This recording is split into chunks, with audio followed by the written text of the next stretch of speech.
Welcome back, everybody. Thank you guys for tuning in. I hope you're having good luck with your gardening and all your projects. And without further ado, let's get to today's project.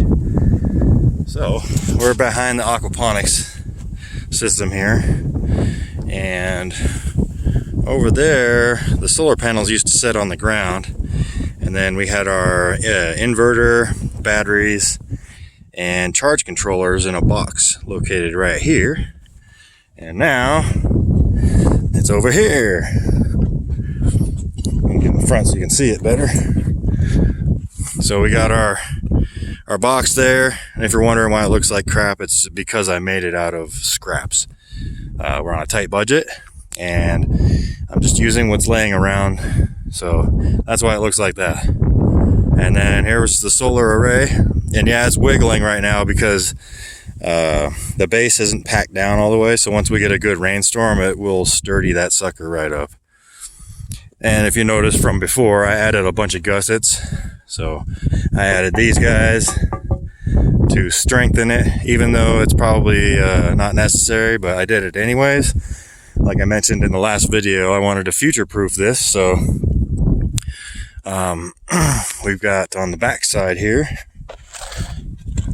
some steel plates welded to the square tubing, and then we have a piece of wood bolted to that.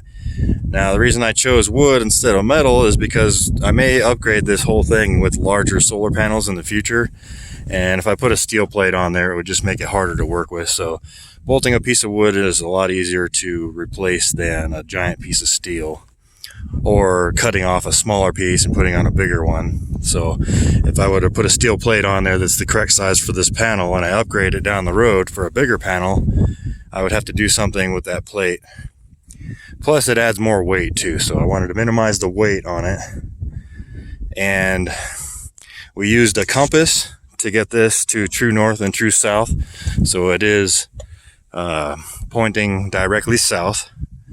And let's see if this thing moved at all. Yeah, it looks like it moved a little bit. That's okay though. That's still fairly vertical. And then the bubble there is still fairly straight there as well.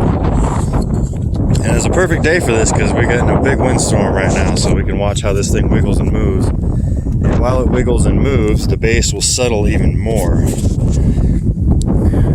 And I had an extra piece of flashing left over from the roof project, so I stuck it on here. I didn't have enough to do the other side, but we may buy some and do the other side too. That way the wood doesn't get wet in the rain. Now typically when it rains out here, it comes from the southwest, the south or southwest. I don't think I've seen any rain come from the north yet. So typically the wind is blowing to the north and to the east, so northeast. So that should keep it from getting wet. Now the wood is all scraps too. I did some remodeling inside my trailer and I turned the dining room area into an entertainment center, and there was some extra wood left over, so I utilized that in this project too. So all of this metal and all the wood was all scraps, things that I had left over. The nuts and bolts, everything. I did not spend any money to build this. It just took a lot of time, some boo-boos, and effort. And yeah, it's turned out pretty good. The welds look decent. You probably can't see them because the sun is over there. But we're just using a MIG welder with flux core wire. I don't have any gas right now, so the welds aren't gorgeous, but they are good enough. You know, that's with bees crawling all over me and dust in my eyes and cuts on my fingers and burns. And then when I have some extra money, I'm going to redo the wiring on here. Right now I just have it wrapped around the post, but I want to get some conduit and then run conduit down here vertically and have all the wiring run through that. That way the sun's not beating on it and the critters out here can't chew it up. And then we moved the box with the charge controller, batteries, and the inverter over here. And like I said, I'm going to do the same thing with all this wiring. These are just extension cords. We're going to do this all correctly as soon as I have some extra cash. So we'll get some conduit and some actual proper wiring for this. But we got our 2 batteries. Oh, and I discovered something when I was taking this apart. One of them was not even plugged in. So all this time I'd have to come out here and turn it off at night because the batteries would run dead. But that was because only one panel was working. So now everything is properly plugged in. And we're good to go. We're running 3 pumps right now. We've got 1 pump in the fish tank. It's a more powerful pump, and it's spraying water up vertically, and you can hear it hitting the plastic. So it's absorbing the warmth to heat the water back up. So we should be around 60 degrees, a little bit warmer maybe. And for some reason, Plecostomuses are not cleaning the window. There's a lot of algae on it. One of the reasons is 2 of them passed away. The cold killed them, which is a bummer. They were really big. I've had them for a lot of years. So, you know, stuff happens. Accidents happen. What else did we do out here? Oh, the grow beds started to settle in the ground. So I had to add some shims. You can see there, shims there, there, and there, to get the drain to be the low point, because I was having an issue where when I wasn't out here, the grow bed would fill up and then flood and come out of the corner down here. Same with that one over there because of the settling. So hopefully we don't have any more settling.